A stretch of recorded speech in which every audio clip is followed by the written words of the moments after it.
مبارک ہے جمع و تدوین قرآن۔ تو سب سے پہلے ہم دیکھیں گے کہ جمع و تدوین کا مفہوم کیا ہے۔ جمع و تدوین کے معنی ہیں کہ قرآن مجید کو اکٹھا کیسے کیا گیا، اسے ایک شکل میں ایک قرأت پر کس طرح جمع کیا گیا، ٹھیک ہے نا۔ تو اس کے بارے میں ہم پڑھیں گے۔ سب سے پہلے یہ دیکھیں گے کہ نبی کریم صلی اللہ علیہ وآلہ وسلم کا یہ معمول ہوا کرتا تھا کہ یہ عادت تھا کہ آپ صلی اللہ علیہ وآلہ وسلم غار حرا میں عبادت کے لیے جایا کرتے تھے، اللہ کے ذکر و اذکار کے لیے۔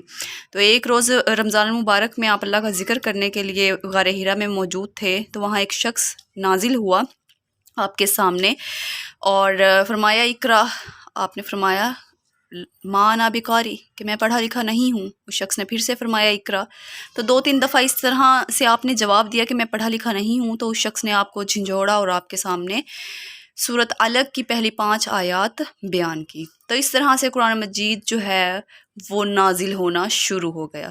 تو قرآن مجید جو ہے وہ مکہ میں اترنا شروع ہوا، اور اس طرح جو ہے قرآن مجید پھر 13 برس تک جو ہے مکہ میں نازل ہوا، اور بقیہ حصہ جو ہے وہ مدینہ میں نازل ہوا۔ تو جو جمع و تدوین کا دور ہے اسے 3 ادوار میں تقسیم کیا جاتا ہے۔ سب سے پہلا دور ہے عہد نبوی صلی اللہ علیہ وآلہ وسلم، دوسرا ہے عہد صدیقی، اور تیسرا ہے عہد عثمانی۔ سب سے پہلے ہم دیکھیں گے کہ عہد نبوی میں جمع و تدوین قرآن کیسے ہوئی۔ تو عہد نبوی میں لوگ کھجور کے تنوں پر، پتھروں پر، سلوں پر، اونٹ کے شانے کی ہڈی پر جو ہے یہ قرآن مجید لکھ لیا کرتے تھے، اور اسے اپنے پاس محفوظ کر لیا کرتے تھے، اور بہت سے صحابہ کرام نے آپ کی زندگی میں ہی قرآن مجید کو حفظ کر لیا تھا۔ تو اس طرح نبی کریم صلی اللہ علیہ وآلہ وسلم کے دور میں قرآن مجید اکٹھا ہوتا رہا، اور مسجد نبوی کے باہر باقاعدہ طور پر آپ صلی اللہ علیہ وسلم نے ایک ڈبہ رکھوا دیا تھا کہ جس کے پاس قرآن مجید کے جو نسخے یا جتنا بھی مواد موجود ہے وہ اس میں ڈال دے، ٹھیک ہے، تاکہ اس کی اصلاح کی جائے۔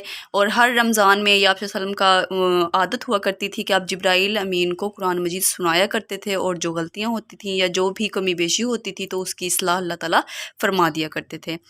تو اس طرح نبی کریم صلی اللہ علیہ وسلم کے دور میں قرآن مجید باقاعدہ طور پہ تو جمع نہیں ہوا، لیکن بہرحال اس کی لوگوں نے حفظ اسے کر لیا تھا۔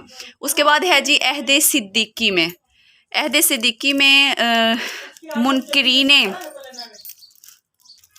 عہد صدیقی میں جھوٹے نبی جو ہیں وہ پیدا ہو گئے۔ ان میں تھا ایک